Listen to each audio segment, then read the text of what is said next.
realizador audiovisual. Desde el año 2005 es profesor contratista de fotografía en el Departamento de Artes Visuales y Estética de la Universidad del Valle y desde el año 2009 en la Universidad Javeriana en la Facultad de Creación y Hábitat en el Departamento de Arte, Arquitectura y Diseño en la carrera de Artes Visuales. Es una persona interesada en la versatilidad de la fotografía y sus múltiples campos de trabajo. Ha experimentado y transitado por diversos géneros, pero su fortaleza se manifiesta en la fotografía viajera, motivado por su fascinación por la diversidad cultural y social del ser humano. Entre sus inquietudes personales se destaca también el estudio de la historia y el desarrollo tecnológico de la fotografía y la experimentación con técnicas de intervención y manipulación de la imagen, tanto tradicionales como digitales, así como la exploración y recuperación de la memoria fotográfica en archivos familiares y personales, así como en archivos públicos. Profesor José Catán, bienvenido. Quiero explicarle un poco la dinámica de la conferencia. Más o menos utilizamos unos 45 minutos de conferencia y reservamos unos 10 minutos para conversar con el público al final. Y en el transcurso de la charla se van a ir encontrando el enlace de asistencia que les pido muy amablemente lo diligencia. Bienvenido y muchas gracias por aceptar esta invitación. Hola, buenas tardes. No, pues gracias a ti, Sandra. Yo procuro estar siempre en lo posible en estas charlas de los lunes. Invito a mis estudiantes. Normalmente tengo clase de 2 a 6 los lunes por la tarde, pero nos conectamos de 2 a 3 en las charlas y ya después de las 3 retomamos nuestra clase. Bueno, como vieron, presentarme a mí es muy fácil y muy breve. Quiero aclarar que yo le quitaría el nombre de conferencia y pondría más bien el nombre de charla, porque la idea es que charlemos. Y que no estoy aquí en calidad de experto de nada. Yo no soy experto en nada. Soy aprendiz de todo. Todos los días y todo el tiempo estoy en función de aprender. Y aprendo de todo el mundo. Y aprendo, pues cuando me pongo estos compromisos, porque me obliga a pensar cosas, a tener la mente abierta, y en la medida en que ustedes allá participen y conversen, me tocará estar también dispuesto a interrelacionar y replicar a lo que ustedes digan. Bueno, entonces, no voy a presentar ningún resultado de ninguna investigación ni nada de eso. Lo que les voy a compartir es las cosas con las que me divierto últimamente. Yo trato de divertirme con las cosas que hago. Yo no sé si son trascendentales, importantes, innovadoras, conocimiento nuevo ni nada de eso. Lo que me gusta es divertirme y usualmente procuro compartirlo con mis estudiantes, con mis amigos, con mi familia, y hacer la vida más amena. Será por eso que soy pobre y no soy famoso, pero eso me ayuda a pasarla mejor. El tema que traigo entonces hoy para conversar con ustedes tiene que ver con los archivos, un tema que está de moda y que se ha tratado hasta la saciedad, pero van a ver que lo de hoy no es lo más común. Pues sería comenzar contextualizando, aunque parezca obvio, pues, ¿qué es un archivo? Y pues creo que un archivo lo podemos definir como una colección de documentos u objetos que tienen algún interés privado o público para un grupo, para una comunidad o para el mundo entero, y que en consecuencia deben ser debidamente guardados y catalogados. Una cosa muy importante de los archivos es la catalogación, ¿no? Entre más voluminoso sea el archivo, más cuidadosa y clara tiene que ser esa catalogación, establecer géneros, categorías, de manera que quien quiera consultar ese archivo por cualquier motivo, pues encuentre fácilmente lo que busca. Otra cosa muy importante en los archivos es el adecuado almacenamiento de esos objetos o documentos. Según el tipo de insumo, pues implica un espacio físico donde guardarlos, repisas, cajones, alacenas, neveras, todo tipo de sistemas, dependiendo de qué se trate. Y otra cosa muy importante que no necesariamente está siempre presente es la restauración. Cuando esos archivos tienen mucho tiempo y han sido alterados por ciertas condiciones, que es lo que vamos a ver más adelante. Hay mucha gente experta en eso. En nuestra ciudad hay una mujer que es venezolana, pero caleña de corazón, que se llama Vilena. Vilena es una mujer experta en organización de archivos y restauración. Yo he hecho unos talleres con ella. Hice unos talleres también hace tiempo con una mujer que se llama María Juliana Garavito de Bogotá, que vino a enseñarnos cómo archivar adecuadamente y preservar estos materiales. Ahora, en mi caso particular, pues yo soy fotógrafo, entonces al tipo de archivos a los que nos vamos a referir hoy es archivos fotográficos, pero hay otros tipos de archivos, ¿no? Documentos, objetos. En nuestro caso, los archivos fotográficos tienen unas particularidades específicas. De entrada habría que separar los dos momentos tecnológicos principales de la fotografía. Hasta finales del siglo XX y comienzos del XXI, pues primaba y dominaba la fotografía analógica. Del 2000 para acá, pues la fotografía digital fue tomando cada vez más presencia y digamos que, no sé, del 2010 para acá, pues ya la gran mayoría de la fotografía que se hace es de origen digital. Ahí hay una gran diferencia, porque cuando hablamos de fotografía analógica, estamos hablando de unas imágenes que tienen un valor por su contenido, por lo que representan, retratos, paisajes, guerras, ciudades, monumentos, y tienen un valor como objetos, porque esas imágenes fueron capturadas sobre un soporte de un determinado tipo, que ahora profundizamos un poco, y ese soporte le confiere unas cualidades y le confiere un valor añadido como objeto. Y luego esas imágenes usualmente se imprimen sobre diversos soportes, usualmente papel.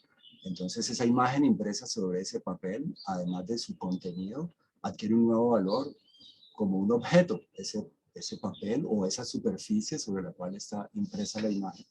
Se convierte en un objeto. Eso le da unos valores añadidos y significa también pautas importantes en lo que sería su almacenamiento, conservación y archivamiento. Con la imagen digital, pues la cosa es muy distinta porque los archivos digitales son datos, se deben archivar también, pero no son objetos, son datos que están en discos duros y pues se catalogan también, pero no hay estos problemas de preservación ni de restauración. No hay que restaurar nada, ¿sí? No se ven afectados por las condiciones que vamos a ver ahora más adelante que sí afectan a esos otros archivos analógicos.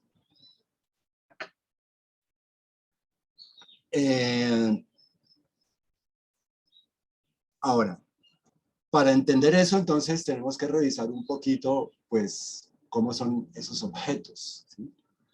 La fotografía analógica o química es posible gracias a que hay unas sustancias químicas que son sensibles a la luz. Es algo que a finales del siglo XVIII, comienzos del XIX, algunos químicos descubrieron. Y luego otras personas con motivaciones diferentes que conocían esa propiedad de esos productos químicos y conocían el fenómeno llamado cámara oscura, comenzaron a trabajar para obtener imágenes al interior de esa cámara oscura y nació así la fotografía.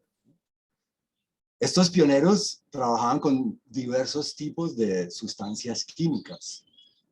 Ahora, para lograr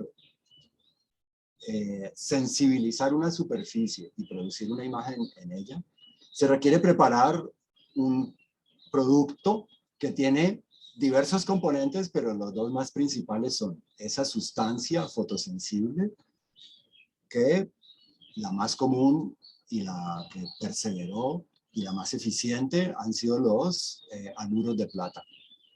Esos haluros de plata son los que reaccionan ante la luz, pero para ponerlos sobre la superficie se requiere mezclarlos en otro producto de cualidades homogéneas y pegajosas, como la gelatina, por ejemplo, como la clara de huevo, como el colodión, que es como un aceite, que es el medio en el cual se distribuye homogéneamente ese material fotosensible y luego se aplica sobre el soporte.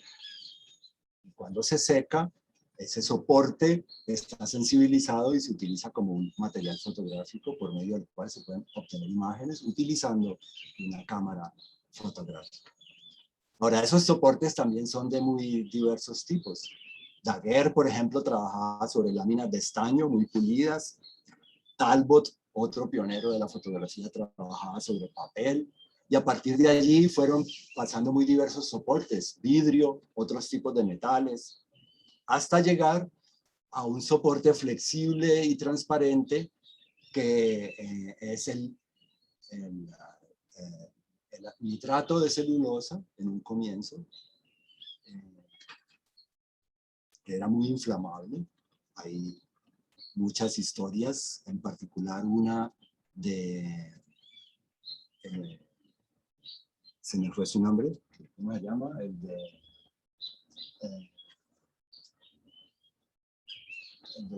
de las películas de Alaska.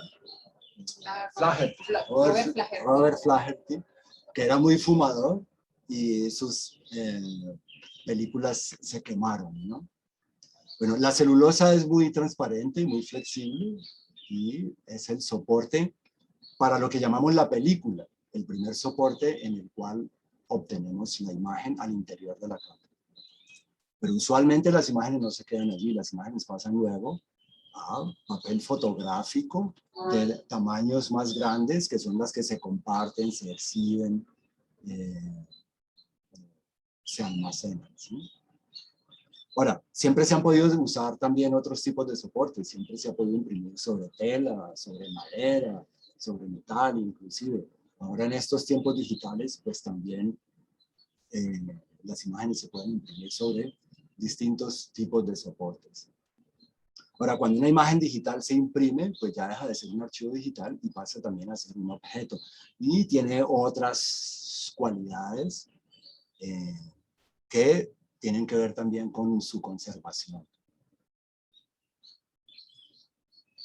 Bueno, entonces, pues, los fotógrafos son quienes toman fotos en película, revelan sus rollos y luego las pasan a papel.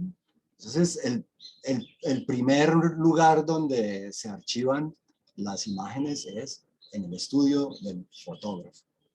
Usualmente, la gran mayoría de los fotógrafos tenemos muy mal guardados nuestros archivos en cajas de cartón, en sobres, en legajadores, en una estantería por allí. Son muy pocos los fotógrafos que tienen la conciencia, los recursos y las condiciones para tener un sitio realmente adecuado para almacenar sus archivos, ¿sí? Tanto negativos como impresiones en papel.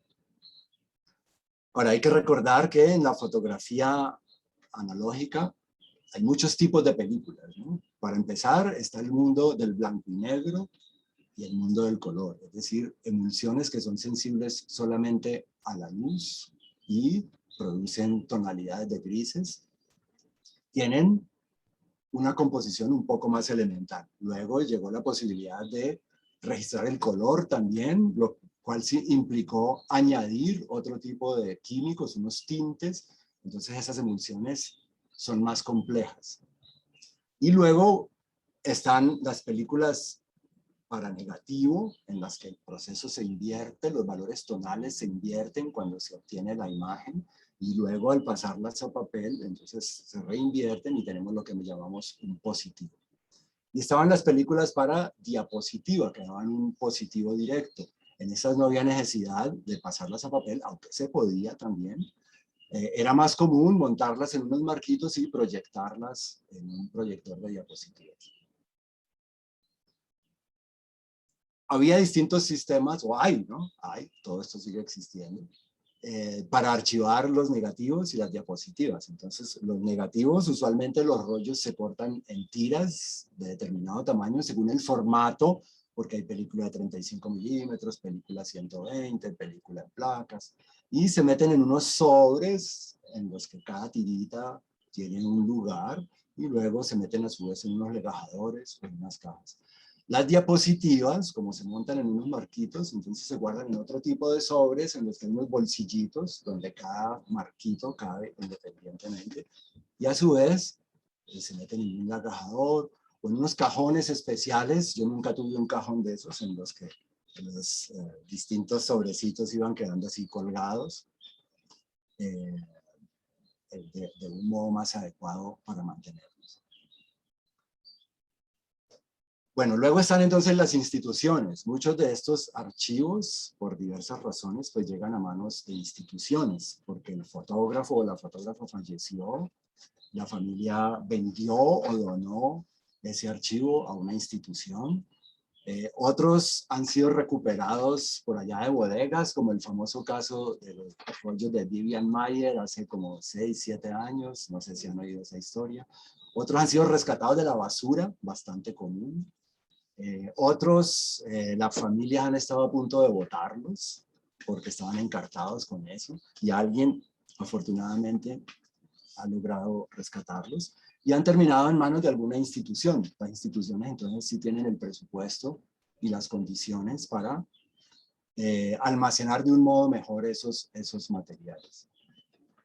Y en estos tiempos, para evitar manipulación de los originales, las imágenes se digitalizan y el público tiene acceso a las imágenes en repositorios digitales. Entonces, usualmente, la mayor cantidad de usuarios de estos archivos lo que necesitan es la imagen que está allí, entonces la pueden consultar por internet y si la van a usar en alguna publicación, pues con los debidos permisos y autorizaciones y todo eso, pues saldrá en un catálogo, en un libro o en cualquier otra pieza. Pero esos negativos y esas copias originales se quedan almacenadas allá en la institución en condiciones adecuadas, ¿sí? Esas condiciones adecuadas pasan por varios componentes que ahora vamos a mencionar. Yo no soy experto en conservación, a pesar de haber hecho esos talleres que les digo, pues no es que me haya convertido en un experto. Mis archivos personales y un archivo familiar del cual les voy a hablar ahora siguen aquí muy mal guardados, pero vamos a ver cómo la idea es que ese mal guardado termina convirtiéndose también en un añadido estético con el cual estoy trabajando ahora. Y es como lo que quiero compartir con ustedes. Bueno, pero entonces es importante entender qué es lo que pasa con esos archivos cuando están mal guardados o mal conservados. Entonces, entra la idea del deterioro. Si los archivos no se guardan adecuadamente, se deterioran. Ese deterioro es de varios tipos. Entonces vamos a tratar de entenderlos separadamente. Hay unos deterioros de tipo mecánico que están hechos por la manipulación manual de esos archivos y o maltrato. Entonces, digamos que si uno tenía una tira de negativos, por ejemplo, y la iba a llevar a algún lugar y la metió en un bolso y después metió un libro encima y dobló el negativo, entonces ya le causó un daño a ese negativo, un doblez. Ese doblez va a afectar la imagen. Si pasó por el medio de una imagen, cuando esa imagen se vaya a imprimir, ya va a quedar una raya allí. Y ese negativo ya empezó a sufrir allí un deterioro. Por ahí se puede quebrar, por ahí se puede empezar a resquebrajar esa emulsión. En las copias en papel, entonces lo mismo, si uno las metió en un sobrecito y las metió en una maleta y luego metió otros libros allí, la lonchera y el tarro del agua, y cuando llegó y sacó todo eso y se le habían doblado las puntas y se había arrugado, y de pronto se salió un poquito del agua, del tarro de agua y se humedeció el papel, todo eso empieza ya a crear un deterioro mecánico. Entonces, el deterioro mecánico actúa tanto sobre el soporte como sobre la emulsión. El soporte, pues si es papel y se mojó, absorbe agua, se infla, y la emulsión se ablanda, y ese ablandamiento puede producir un resquebrajamiento. El papel, pues si se dobla, pues empiezan a quedarle líneas, y esas líneas afectan tanto al soporte en su aspecto como a la imagen. Y a partir de allí, de esa línea donde ya ha habido una fractura, entonces la imagen, la emulsión se puede seguir craquelando y se puede ir cayendo, o por esas fisuras puede entrar más humedad del ambiente. Entonces, para evitar el deterioro mecánico, pues lo ideal es primero tratar bien esos soportes, tanto la película como el papel, cogerlos cuidadosamente, hacerlo con guantes para no dejar las huellas digitales ni la grasa de las manos sobre ellos, que es también parte de ese deterioro mecánico, para que no se arruguen ni se doblen, ni se corra el riesgo de que se mojen. O sea, dejarlos en lugares muy calientes, por ejemplo, también afecta tanto el soporte como la emulsión. Entonces viene otro tipo de componente de deterioro, que son los factores climáticos. Básicamente la temperatura y la humedad. Una temperatura demasiado alta reseca el papel, por ejemplo, reseca las emulsiones, y entonces el papel reseco se curva, y la emulsión recalentada también cambia sus propiedades. La humedad, entonces el papel absorbe humedad, la emulsión también absorbe humedad y se afectan sus propiedades.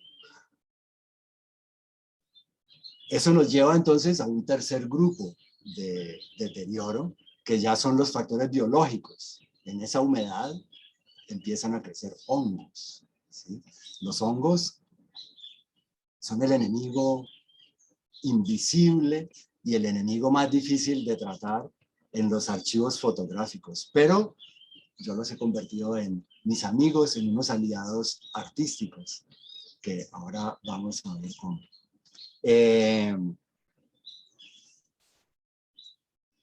Luego están entonces otros factores de deterioro, que son los insectos. Hay insectos que les gusta comer papel, hay insectos que les gusta comerse la emulsión también, ¿sí? Entonces tenemos mecánicos, biológicos, climatológicos, animales, insectos. Todos estos además se suman para actuar sobre esos materiales, ¿no? Ahora, una cosa importante es que todo este deterioro está en función del tiempo. Hay un deterioro acumulativo, un efecto acumulativo a lo largo del tiempo, excepto el deterioro mecánico en el caso de aquel torpe que metió los negativos o las copias en la maleta y luego les puso encima la lonchera y los libros.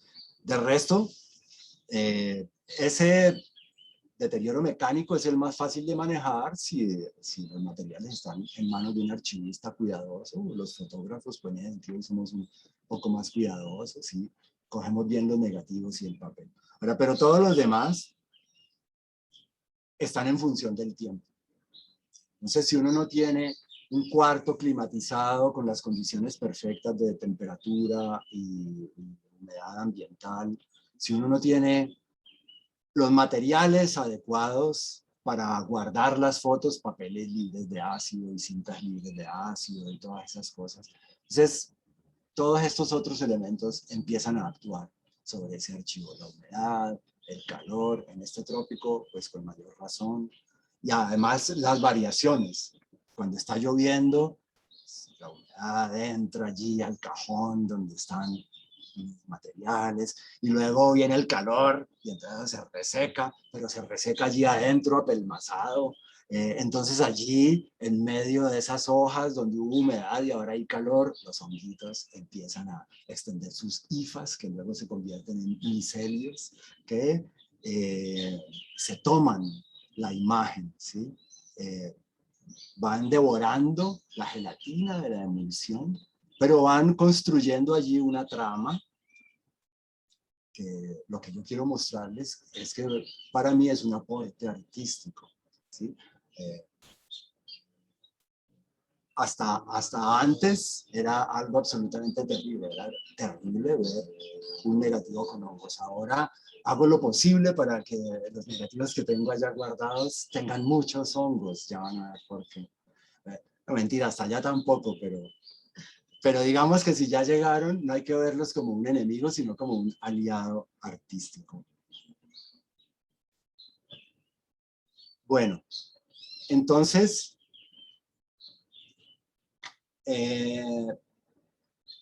digamos que pues todo fotógrafo tiene la curiosidad del archivo, cómo guardo mis negativos, cómo guardo mis copias, en qué tipo de mueble, en qué sobres, en qué cajas. Pero hay otro tipo de archivos que son los archivos familiares. En esos archivos también hay de todo. Y esos archivos están todavía peor guardados, ¿sí? Que los archivos del fotógrafo. Allí hay fotografías hechas por miembros de la familia o hay fotografías hechas por fotógrafos que en su momento fueron contratados para que cubrieran algún evento familiar. Y entonces en ese caso lo que hay sobre todo son las copias en papel. Esos fotógrafos profesionales no entregaban los negativos. Digamos que si eran fotos hechas por miembros de la familia, pues sí están esos negativos. Entonces, estos archivos familiares mayormente están conformados es por esas copias y usualmente están guardadas de dos maneras: pegadas en un álbum o acumuladas en un medio importantísimo sin el cual la historia de la fotografía familiar estaría incompleta, que es la caja de zapatos. Yo creo que en toda familia respetable hay una caja de zapatos con fotos. ¿Por qué la caja de zapatos y no otra caja, una caja de galletas o así? No sé, es algo que hay que indagar. La caja de zapatos tiene un tamaño y una profundidad adecuados, manejables, y se convirtió en el principal medio para almacenar fotografías, ¿sí? Por allá pusieron que es cierto. Yo creo que en la mayoría de las familias, por allá refundida en un armario, hay una caja de zapatos con fotografías almacenadas. Bueno, pero más allá de cómo guardar mis fotos como fotógrafo, mi interés en los archivos comenzó por allá en el 2008. Entonces voy a compartir aquí mi pantalla para empezar a mostrar unas imágenes por acá.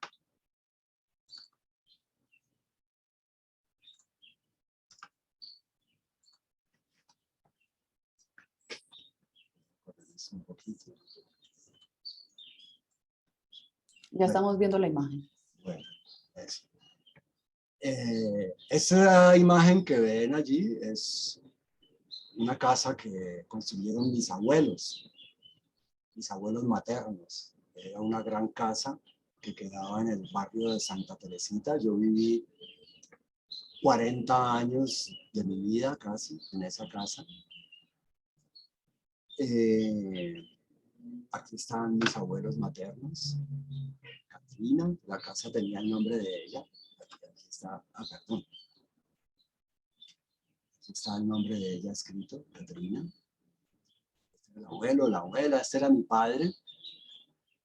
Por acá uno de mis hermanos, primos, bueno, en fin, no sé. Esta foto es como del 60 y pico, la casa fue construida en el 48, luego tuvo algunas modificaciones, hasta que llegó a este estado como lo vemos aquí.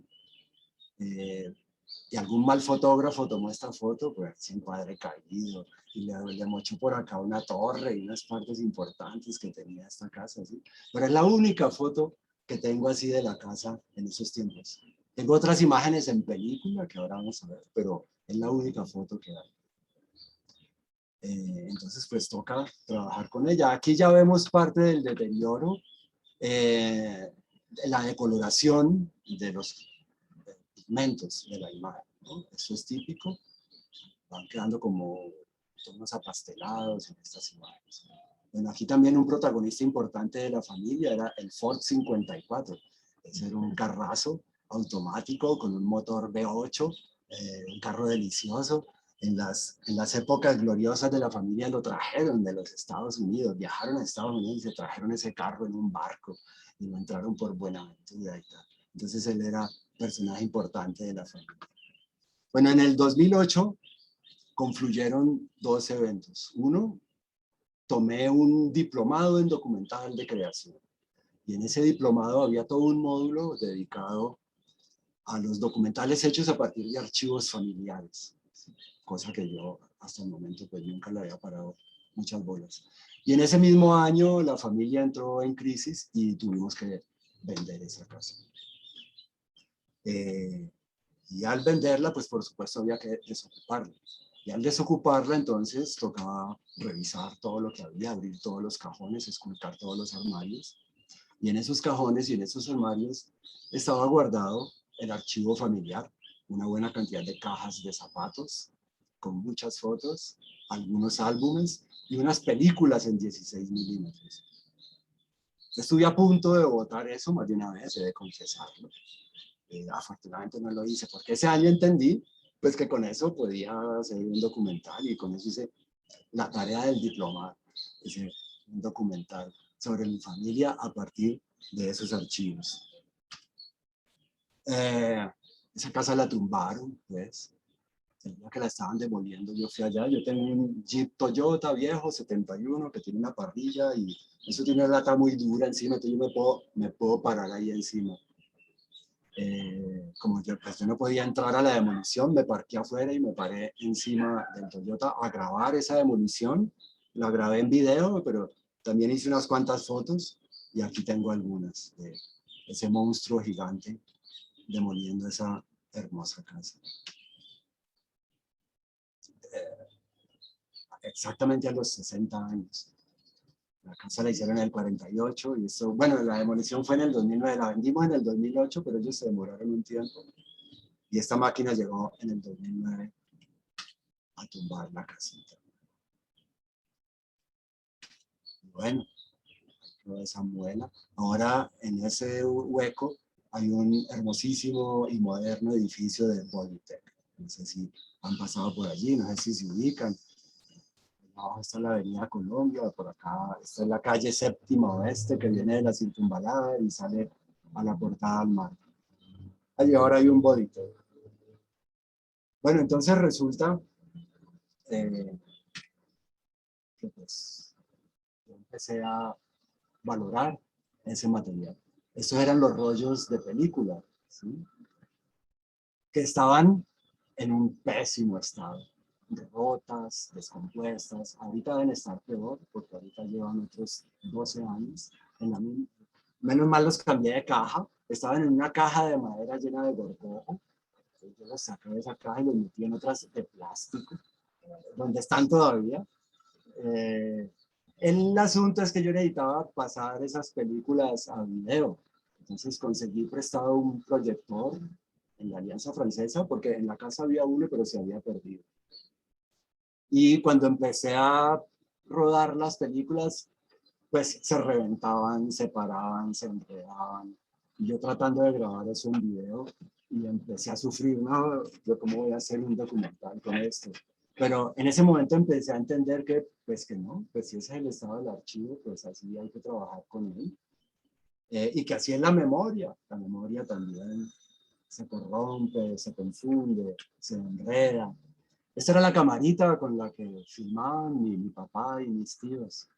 Una cámara de cine de 16 milímetros, una cámara casera. Usaba unos cartuchos, yo nunca los conocí. Cuando yo nací ya no filmaban ni nada. De hecho, yo estoy poco en esas películas. Digamos que yo la conservo. Y esto es un hermoso fotograma de alguno de esos rollos, un pedazo de película quemada. ¿Sí? Lo que logré digitalizar, uno puede después exportar fotogramas. Entonces, este fotograma me encanta. Está quemado. ¿Sí? Está absolutamente perdido y deteriorado. Pero es una imagen hermosa de lo que es allí, la celulosa, el tiempo, la descomposición, ¿no? Aquí hay un fotograma en el que la imagen todavía se ve bien, tiene sus rayones. La familia, digamos que tuvo una época bollante. Esto fue en algún viaje a Estados Unidos, yo no había nacido todavía. Estos son mis hermanos mayores, mi hermano 1 año y el siguiente me lleva como 19. Y este era el otro que me lleva como 6. Él falleció el año pasado y pues yo no estoy ahí, no estuve en esos viajes. No estoy en la parte feliz de la historia familiar. Y esto era en alguna playa, yo no sé dónde, en Florida, no sé. Pero me encanta esta imagen. Bueno, y luego entonces está el archivo fotográfico. Esta foto, pues no la tengo yo, esta la mandó algún pariente majito y nos compartió esta fotico hace unos 2 o 3 años. Seguramente la fotografía así con un celular, está en baja resolución. Mis abuelos llegaron por Barranquilla, por ahí en 1920, y ellos tuvieron un negocio en Barranquilla, ¿no? El tesoro escondido del barrio abajo, Juan Catán, ese era mi abuelo. Y este que está aquí parado, pues yo la verdad no sé si es mi abuelo, ¿no? Parece a las otras fotos en las que está. No sé si era un cliente o un amigo, o no sé, o alguien que trabajaba. Pero aquí empezamos a ver pues lo que es el paso del tiempo sobre esas imágenes, ¿no? Esta está toda rota, no sé si estaba pegada en un álbum y la arrancaron y además hicieron la foto torcida, ni siquiera son capaces de poner el celular derecho para hacer la foto, pero a mí me encanta así torcida y tal, pues uno la puede enderezar, de hecho lo he hecho, ¿no? En Photoshop, pero así la recibimos, así nos la mandaron y así me encanta. Allí vemos entonces deterioro, ¿no? Esto seguramente algún animalito estuvo comiendo por aquí, el amarilleamiento del tiempo, que es implacable, excepto con las fotografías que fueron reveladas en las condiciones más óptimas para garantizar su preservación en el tiempo y luego fueron almacenadas adecuadamente. La emulsión va cambiando el color. Bueno. Esta es otra, ese era mi padre. Esto seguramente era la foto de algún pasaporte, algún documento. Le habían puesto un sello encima, la habían perforado por los lados con algún código y alguien la sacó de ese documento y por aquí se rasgó y por acá se arrugó y entonces todo eso le añade para mí unos valores inmensos a esta imagen. Ahora les voy a mostrar un documento de una mujer que hizo una tesis de grado en la que habla de el análisis del deterioro de las imágenes, pero como un elemento para sacar conclusiones sobre el tiempo, sobre los materiales, no propiamente como la estoy mirando yo. Para mí hay unos valores estéticos añadidos que tienen que ver también justamente con el paso del tiempo, con los usos que tuvieron esas imágenes y con una nueva estructura, ¿sí? Con unos aportes texturales y de color cromáticos, en fin. Esta foto está en el álbum familiar, no es nadie de la familia, pero es un barco equivalente al barco en el que llegaron mis abuelos. Entonces aquí tiene también ya comeduras de insectos, doblamientos, y esto posiblemente son mis queridos amigos los hongos. El terror de los conservacionistas, pero para mí son unos artistas. Bueno, la cosa aquí se va poniendo mejor. Esta es una foto grande, como de 50 por 60, que está como sobre un lienzo. Aquí se alcanza a ver que está como sobre un lienzo. Y se ha ido rompiendo de un modo maravilloso. Obviamente ha estado muy mal guardada y estos son dobleces y estos son los animalitos. que mastican ahí la emulsión. Y esta todavía mejor, esta no, quisiera que le hubieran dado unos balazos, pero no es eso. Son nuestros queridos amigos los insectos que devoran papel. Bueno, esta imagen es fantástica. Esto parece como una película de esas de Coppola. Uy, El Resplandor, bueno. Ya se puso terrorífica la cosa. No, Coppola, parece esa mafia italoamericana, ¿no? Pero aquí son puros majitos en un matrimonio. Mr. and Mrs. John Catán, wedding dinner in honor of Mr. and Mrs. John Catán, en 1950. Yo, no, todavía estaba lejos de nacer, no estoy tan viejo, no van a creer. En el Hotel Plaza, nada menos, en Nueva York, una cosa fantástica, cinematográfica completamente, ¿no? El único que reconozco por acá es mi papá. Este es mi papá, ahí todo elegante en ese matrimonio pintoresco. Esa imagen es fantástica, ¿no? También por acá comidita de los hongos, doblada, arrugada, rajada. Yo le tomé una foto. Si uno la amplía mucho se pixela, pero a mí me parece fantástico aquí cómo se definen los rostros en los píxeles. Miren qué bacanos. Uno puede ver aquí como todo ese conjunto de píxeles y sin embargo se pueden definir los rostros, ¿no? Tienen un patrón específico donde están los ojos, la nariz, la boca y el cabello. Algunos lindísimos, ¿no? Uno incluso ver la belleza de ese rostro femenino ahí en esos píxeles. Se ve gracioso.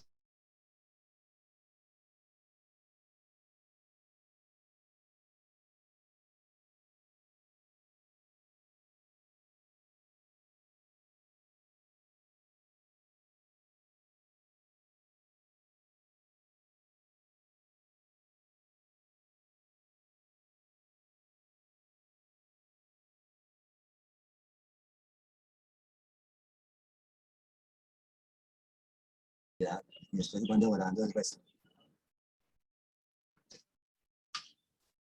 Bueno, con ese archivo entonces pues yo hice ese video familiar y tal. Y, bueno. Y después, hace un par de años, el profe Gabriel Uribe de Escénicas en Univalle rescató un archivo que estaba mal guardado por allá en el TEC, en una caja. Había un montón de negativos ahí metidos. Él lo rescató y pasó un proyecto para recuperarlo. Entonces, pues, de ese archivo se rescataron una gran cantidad de imágenes, se hizo un repositorio, les voy a mostrar aquí un momentico. Está disponible en la página de la Universidad del Valle. ¿Sí? Aquí están esas imágenes que tienen un valor histórico, por supuesto, un valor cultural, para cualquier investigador que quiera saber sobre la escena teatral caleña entre los 60s y los 90s. Están allí los protagonistas, los grupos, los directores. Esas imágenes que afortunadamente estaban en buen estado, fueron digitalizadas y rescatadas. Y los negativos, pues los pasamos a los sobrecitos adecuados de papel de arroz y tal, y están por allá guardados. Pero resulta que había unos cuantos rollos en los cuales había aparecido la intervención de un artista invisible y silencioso, que es nuestro querido amigo el hongo. El hongo entonces empezó a crecer en esas emulsiones, a extender sus hifas por la emulsión, creando unos complejos micelios. Entonces, aquí surgió un nuevo tipo de propuesta fotográfica que se llama la fungitipia o arte micelial. Es un arte colaborativo entre el fotógrafo anónimo que hizo la fotografía y los hongos que se han expresado sobre ella lentamente a lo largo de muchos años. ¿Sí? Y seguirán haciéndolo, porque nadie está preocupado por detener su acción sobre el hongo. O sea que día a día, mes a mes, año a año, esta imagen tendrá nuevas cualidades. El micelio se extenderá, la textura cambiará y su valor estético se enriquecerá. Entonces, es increíble cómo el hongo sabe cómo expandirse a través de la imagen, cómo compenetrarse con el sujeto y el personaje principal y darle una nueva lectura a esa imagen. Yo creo que ni el más meticuloso artista japonés, grabador, sería capaz de hacer estas texturas como las hace nuestro querido amigo el hongo. Esto es absolutamente fantástico. Es de unas cualidades estéticas impresionantes. A mí me parece absolutamente maravilloso. Miren esto. Sabe muy bien por dónde empezar y hacia dónde continuar el hongo, ¿no? Según la imagen.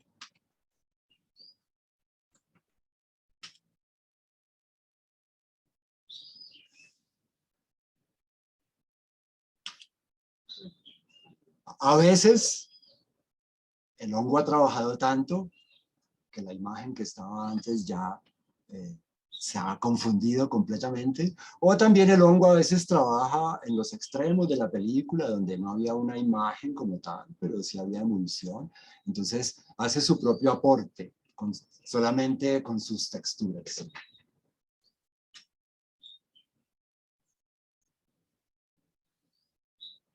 Un conservacionista se cogería la cabeza y diría, oh, este material está perdido, no hay nada que hacer, no podemos rescatar esas imágenes. A mí me parece que estas imágenes simplemente están en evolución constante. Son maravillosas. No sé si ustedes alcanzan a ver aquí, por ejemplo, este rostro calavérico. Todo esto está lleno de figuras. Esto no es aleatorio. Esto es como José Horacio Martínez, o como Hakanami Hoy, o como María Teresa Negreiros, ¿sí? Pero es un artista desconocido, anónimo, que trabaja ya en el silencio, en la oscuridad y en la humedad, entre las bolsas plásticas y los acetatos.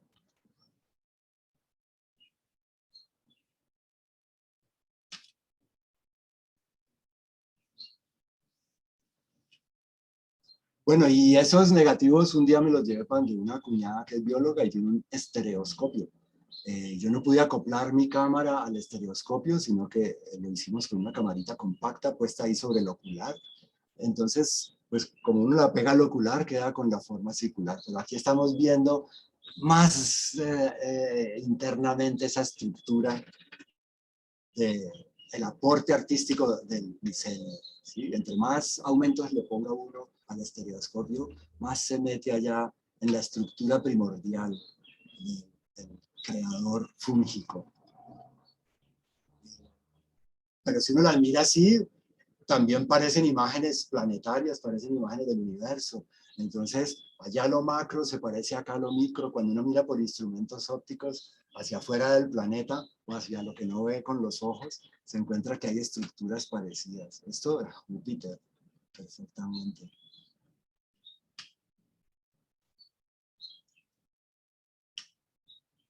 Estos son como los bordes del negativo, donde están las perforaciones de la película. Y allí entonces está usualmente la película contramarcada. Entonces, además, esto también es un tributo al Kodak Tri-X, que la película más bonita para blanco y negro. Aún persisten las marcas allí en los bordes del negativo. Y entonces empecé a mirar también ya como formas, ¿sí? Y sobre todo como estos rostros, que los pongo en negativo y en positivo, ¿sí? Es extraer pequeños fragmentos de los negativos, pero a través de un estereoscopio, no copiados en una ampliadora sobre papel fotográfico como se haría tradicionalmente. Esos rostros deformados o transformados por la acción del hongo y del tiempo. Me parece que son imágenes fabulosas, difíciles de hacer por un artista humano.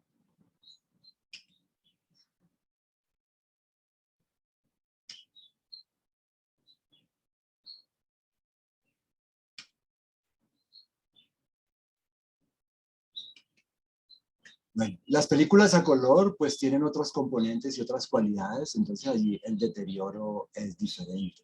Esto es más un deterioro físico-químico que microbiológico o fúngico.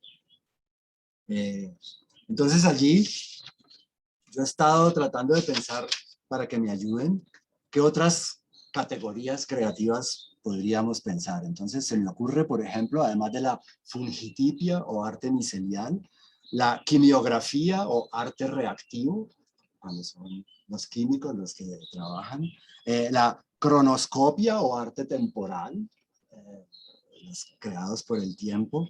Aquí hay un nombre que todavía no estoy seguro, pero se me ocurre como la tomografía. Tomo es de fraccionar, ¿sí? Entonces ese sería el arte mandibular, sería el aporte de los insectos, ¿sí? Entonces todas esas son nuevas expresiones artísticas que ingresan al campo de la creación fotográfica.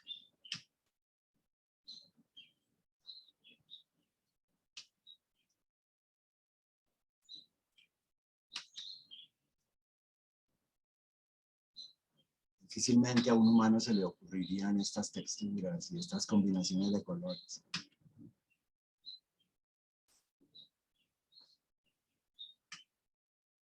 Bueno, y por ahí fragmentos de película, donde solo hay por acá un poquito de imagen, digamos las colas de los rollos. También proveen unas imágenes fabulosas, ¿sí?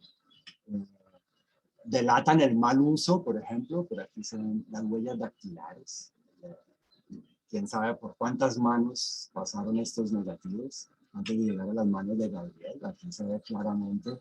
Voy a llevar esto al CTI para que me digan de quién es esa huella digital y agradecerle, no delatarle, sino agradecerle por haber hecho ese aporte estético a este fragmento de película fotográfica.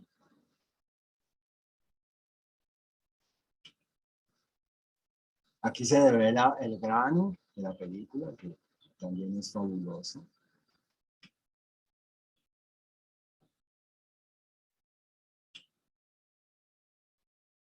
Entonces, todo esto es un nuevo aporte a la fotografía. Todas estas nuevas áreas creativas de la fotografía. Bueno, como me encarreté con los hongos, entonces pues yo antes le hacía fotos a esas que llamamos setas, los basidiomicetos, los que salen por allí cuando llueve. Esos hongos los fotografío, pero también los colecto y los registro en un escáner. Entonces, esto se llama una escanografía, eso no me lo inventé yo. Ustedes pueden buscar en internet escanografías y hay artistas que hacen cosas bellísimas haciendo imágenes digitales con el escáner, con diversos soportes, textura, ponen la cara allí, ponen las manos y se combinan con cosas. Y eso se llama escanografías. Pero entonces, además de que escaneo el hongo por encima y por debajo, lo dejo varias horas y luego cuando uno lo levanta, el hongo ha botado sus esporas. Entonces, esos son esporografías. ¿Sí? Y son unos universos fantásticos. Cada hongo tiene su propio diseño, sus propios tonos, su propia estructura y sus propias cualidades. Y están en función del tiempo también. Depende de cuánto tiempo los haya dejado. Es increíble, ya hay un parque aquí pasando en la calle y en ese parque cuando llueve yo salgo y ya he colectado más de 30 especies distintas de hongos. Las tengo ahí al frente. Y miren esas esporadas, son sorprendentes. Cada hongo almacena su sorpresa ya en su interior y hay que esperar. Estas son las artes del tiempo, eso sí, hay que esperar. En el caso de los hongos hubo que esperar 40 años a que ellos pacientemente hicieran su trama micelial. ¿Sí? En esto no hay que esperar tanto, pero cada uno hace su propio diseño.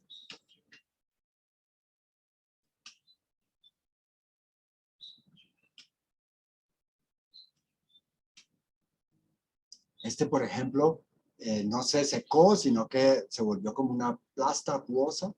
Entonces no quedaron las esporas, sino un parche ahí. Pero eso parece como algún monstruo espacial de esos de Star Wars o de Viaje a las Estrellas, ¿no?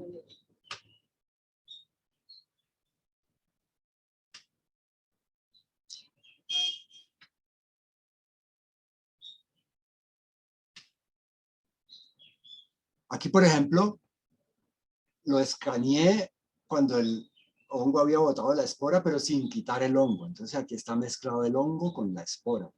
Cuando quito el hongo, entonces queda solo la espora. Y en los últimos he descubierto que si los dejo otro rato, botan más esporas todavía y botan más y los dejo hasta que ya no boten más. Entonces, estas son 3 esporadas del mismo hongo, ¿sí? Va siendo cada vez menos densa, pero va haciendo un dibujo diferente cada vez. Es decir, el afán creativo del hongo no tiene límites. Él se expresará hasta que ya sea una plasta seca, que ya no dé más. Algunos tienen aura, ¿sí? Aquí, por ejemplo, dice lo mismo. Este es este mismo un tiempo después y este es este mismo un tiempo después. Bueno, y los honguitos ahí puestos también son como unas imágenes chéveres ahí, las escanografías de hongos.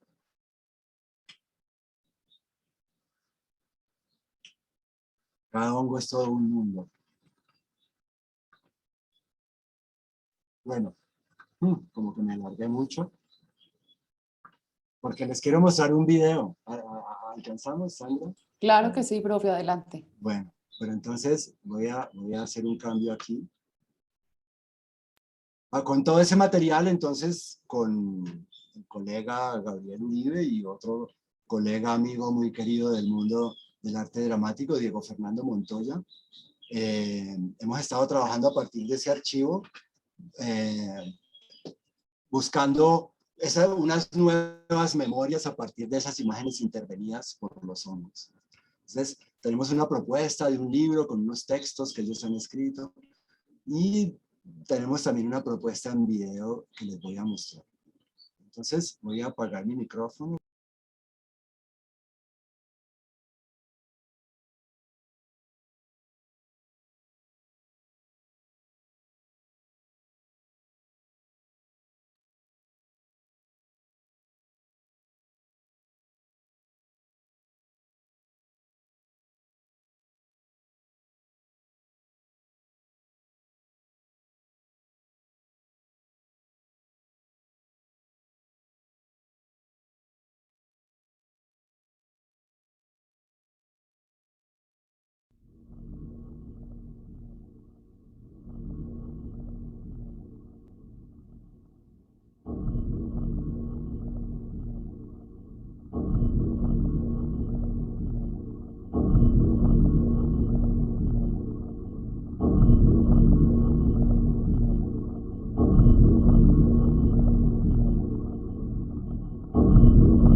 Bueno,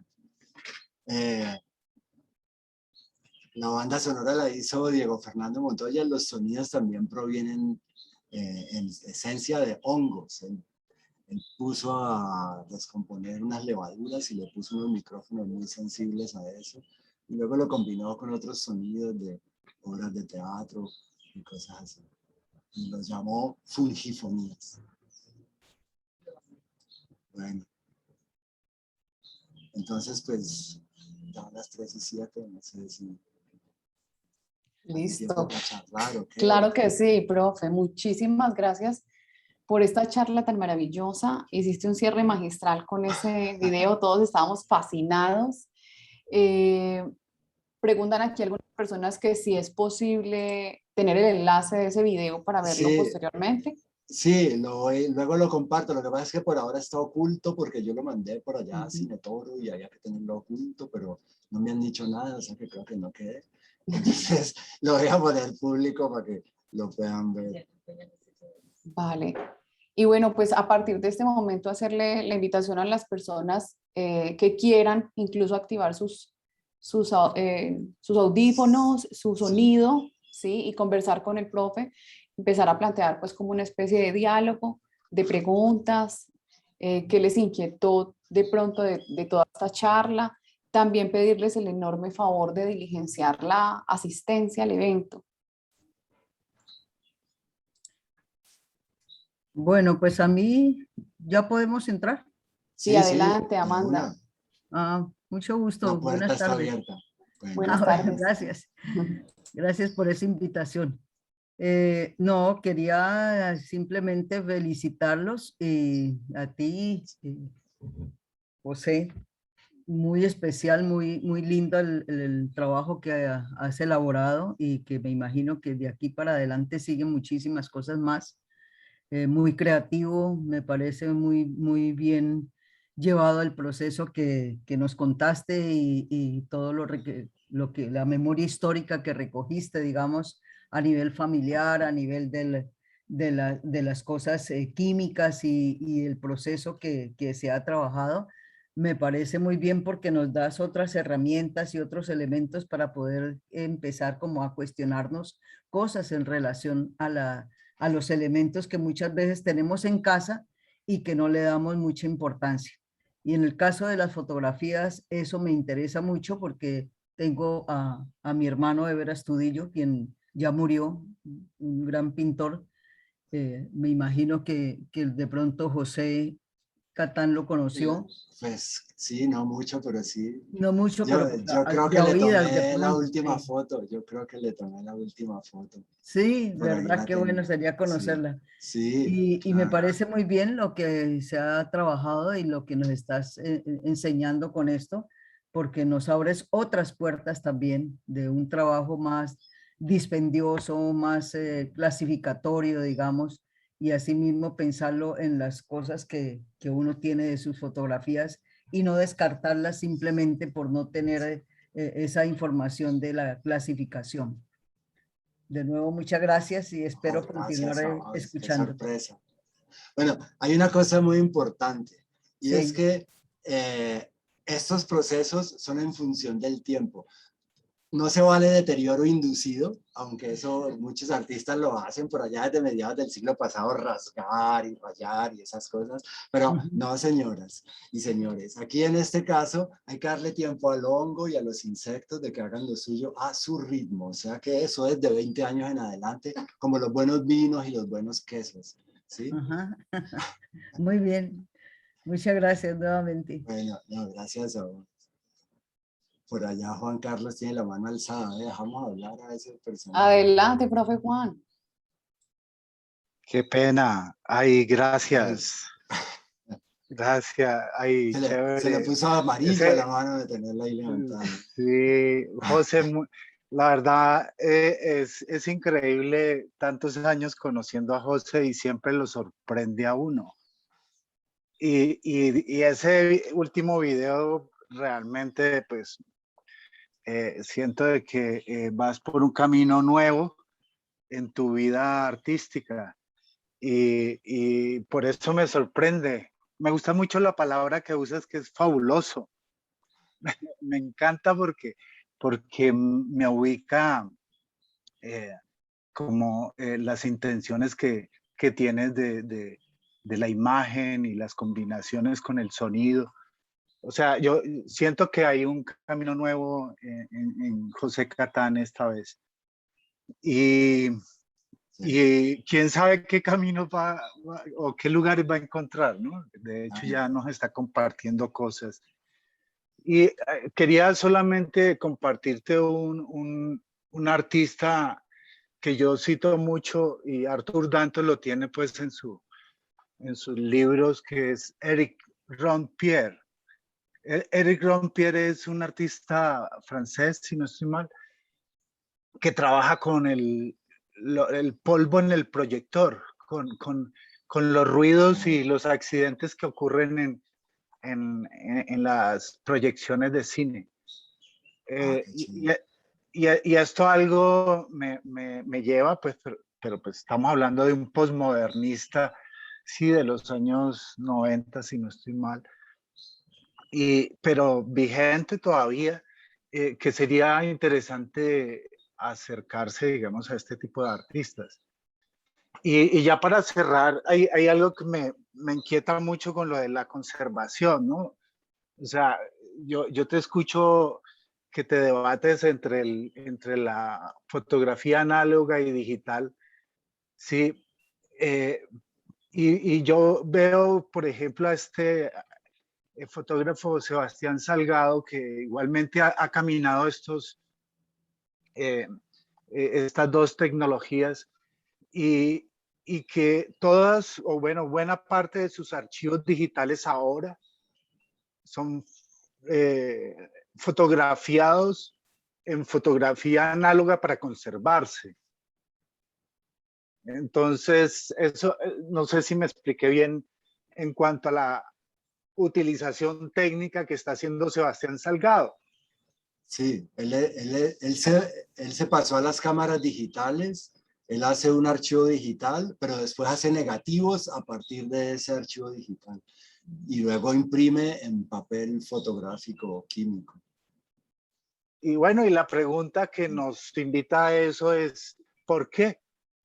Si finalmente entonces lo digital no es tan fijo, ¿sí? Puede desaparecer en cambios de Pues, tecnología o qué sé yo. por razones económicas también. O porque él dice que los coleccionistas no compran imágenes digitales, sino químicas, porque ellos sí están interesados en que eso dure 200 años sin transformarse para nada. Pero ese sería tema como de otro Sí. lugar. Ve, mándame el nombre de ese artista al WhatsApp. Ok, Bueno. sí, qué pena mi francés. Muchas gracias. Y Se entendió, perfecto.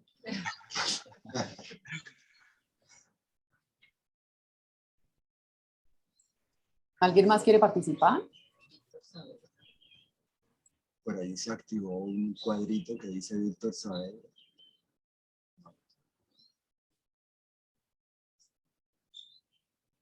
Bueno, yo no había visto el chat, yo no sé, pero en el chat han puesto.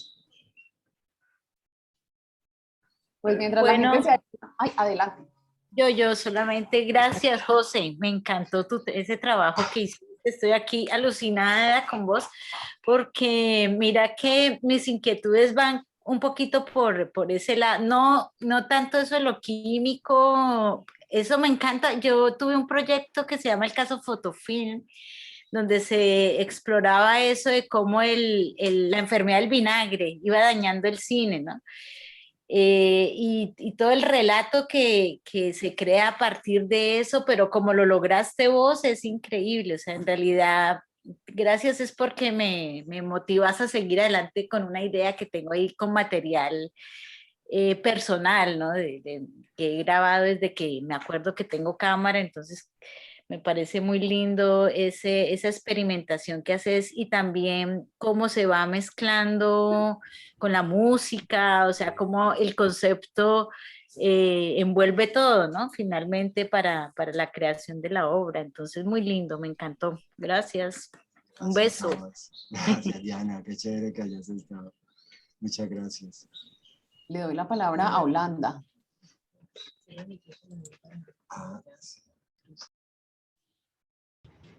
Bueno, pues a mí me cuesta, no me cuesta trabajo porque yo soy muy crítica con Catán. Pues estamos al lado, entonces...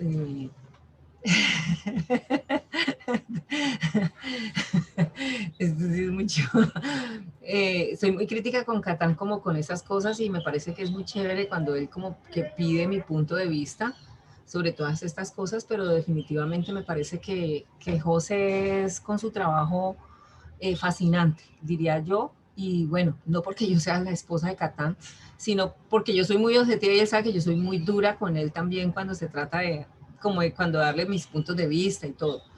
Pero sobre todo con relación a todo este trabajo de los hongos, y digamos que esto es un encuentro finalmente, ¿no? Porque es un encuentro que hace José con esos archivos que entran en deterioro y que, claro, como él dice en su conversación, para los conservacionistas como nuestra amiga Vilena Figueira, ¿sí? Y todas estas personas que son rescatistas de archivos, pues los hongos son su peor enemigo. Pero lo que me parece de esta parte de José, o por lo menos de este trabajo, es precisamente cómo has sabido encontrar en esa fungitipia que ellos llaman, ¿cierto? O en los hongos, digamos, otras formas de un descubrir, es un descubrimiento, porque finalmente Catán no pone a los hongos a que hagan un trabajo, no, él no tira un hongo allí y empieza a hacer tu trabajo, él no tira un animal allí, sino que es un descubrimiento y cómo esa mirada desde el arte hace que encuentre, digamos, hace que lo lleve a esa relación primero con los negativos y como el archivo de su familia, luego con este encuentro que tiene con el trabajo con Gabriel y luego el trabajo que hacen con Diego y posteriormente, o sea, como que todo es se viene como en escalada, ¿no? Y posteriormente con los hongos que encuentra aquí enfrente del parque. Entonces, esos hongos que son pura naturaleza y que nosotros los vemos como las plánticas y uno cuando va en el camino dice, ay, qué bello un hongo, porque no dejan de ser fascinantes cuando los encontramos en el camino. Ya José ha hecho ya una transformación con esos hongos a partir de otro medio que es muy importante y que se convierte también como en la esencia para esas transformaciones que no necesariamente son la cámara fotográfica. Obvio, ha fotografiado hongos, yo le he llamado mucho la atención porque yo les digo que pobrecitos que los maltrata, pero bueno, eso es otro asunto. Un momentico. Pero lo que ha es visto como ese poder de observación y de transformación, como el mismo hongo, a partir de ponerlo allí, cómo va soltando las esporas, y un solo hongo es capaz de generar en esa transformación tantas imágenes.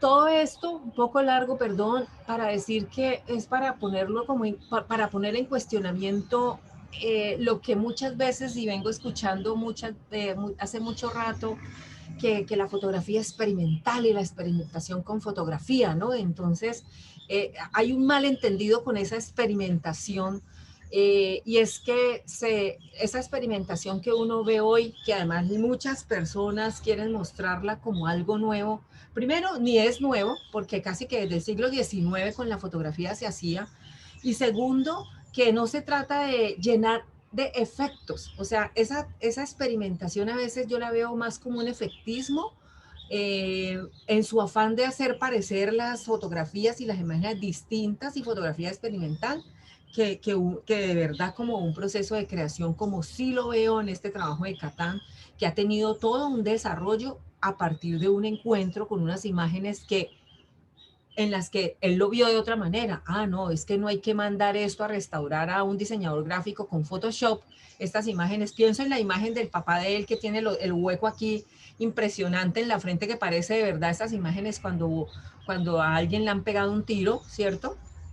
Sino que por el contrario, todo eso le da mayor realce y mayor importancia a esas imágenes y las transforma, ¿sí? O sea, es lo opuesto a ese perfeccionismo, a eso perfecto de la imagen, que es lo que me parece importante. Entonces, yo rescato de este trabajo precisamente es eso, que va en contravía de ese efectismo, y cuando él estaba mostrando la película, y lo digo porque yo por ahí en el chat apunté algo, que hay unas rayitas, la película, el fotograma que sacas de la película, de las películas de tu casa, de tu familia, hay como unas rayitas que se atraviesan.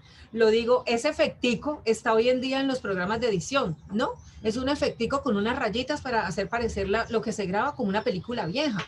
Entonces, como que no es que estén en contra de eso, pero es el uso que se le da, digamos, a ese efectismo para para transformar, podría yo decir que equivocadamente, a la fotografía en otro modo artístico, cuando en realidad no lo es. Yo pienso que es más el proceso de investigación, y en ese sentido, digamos, valoro este trabajo. Qué pena alargarme. Yo quisiera unirme un poco a esa conversación de Holanda, y es que lo que encuentro, bueno, encuentro muchas cosas muy valiosas, pero efectivamente ese trabajo de experimentación no sería posible sin la espera. Es decir, ese acto de creación que espera. hoy por hoy, ¿cierto? Muchos artistas creen que es producir obra cada 8 días, pero realmente hay procesos de creación que requieren una larga espera, ¿sí? Que necesitan una temporalidad para que se depuren las ideas, para que se den este tipo de hallazgos y descubrimientos. Y un poco pensaría que es difícil, que precisamente ha llegado a esta resolución y a estas múltiples remediaciones del trabajo, porque arranca siendo un proceso que está incrustado en la fotografía, pero que empieza a migrar a otros medios, como es el video, pero como va a ser también la interpretación de orden escénica y musical, ¿cierto? Allá hay una participación de otros medios y otras disciplinas que solamente fue posible a partir de un proceso de observación largo en el tiempo, ¿sí? No hay que presionar nada, lo que tú decías, Catán, un poco es esperar, o sea, es un proceso a 20 años, ¿sí? Esto no es un proceso de cada 8 días, esto es un proceso que le reserva a uno un asunto de la paciencia, de observar el acto de creación como algo que está latente en el tiempo y que hay cosas que uno guarda y dice, yo creo que en 10 años sabré qué hacer con eso.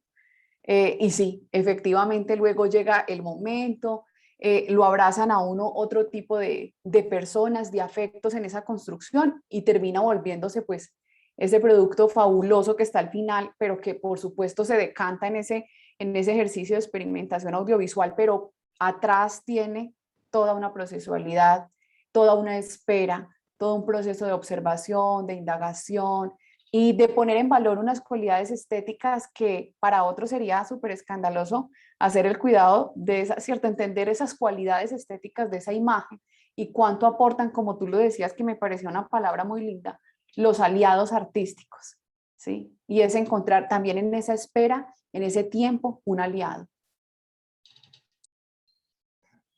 Qué chévere lo que dijiste, Sandra.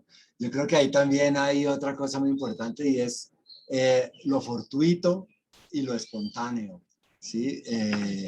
Esos hongos, por ejemplo, que recojo al frente, yo no los conocía. Cuando llueve y al otro día hace calor, yo salgo y hay un ser nuevo allí y me llaman, ellos me llaman.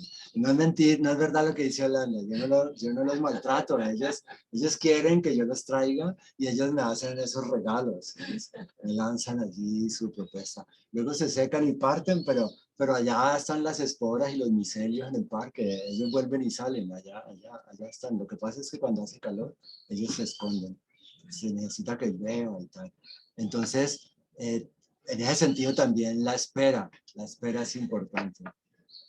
Bueno, no sé, muchas gracias pues por No, todas a ti las muchísimas intervenciones. gracias. Sí, muchas gracias a ti, muchas gracias a las personas que participaron y asistieron en el día de hoy. Nos vemos dentro de 15 días con un octavo invitado. Y bueno, agradecerle al profesor José Catán por esta fabulosa charla, por haber hecho de este espacio algo tan ameno, divertido, donde aprendimos. Y bueno, que tengamos la fortuna y la oportunidad en una próxima ocasión de conocer el siguiente trabajo. Yo aspiro que para el próximo... Dentro de 30 años. Bueno, pues les deseo a todos un muy buen día y nos vemos dentro de 15 días. Muchas gracias.